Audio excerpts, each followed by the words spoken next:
না কিছু কইতে পারবে তুমি? মুখ কিছু কইলে মুখটা হপ করে নিবে। এত নির্লজ্জ মেয়ে, সারাক্ষণ খালি পার্সল আর পার্সল, পার্সল আর পার্সল, দিনে পার্সল রাতে পার্সল, সারাক্ষণ পার্সল।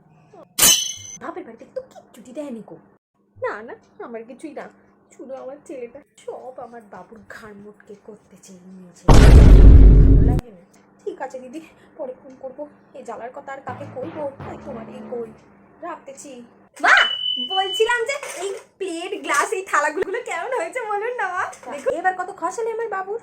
আরে না না মা, আপনি একদম চিন্তা করবেন না, আমি এগুলোর জন্য আপনার ছেলের টাকা একটুও খরচা করিনি, এগুলো তো সব আপনার জিনিস দিয়ে নেওয়া।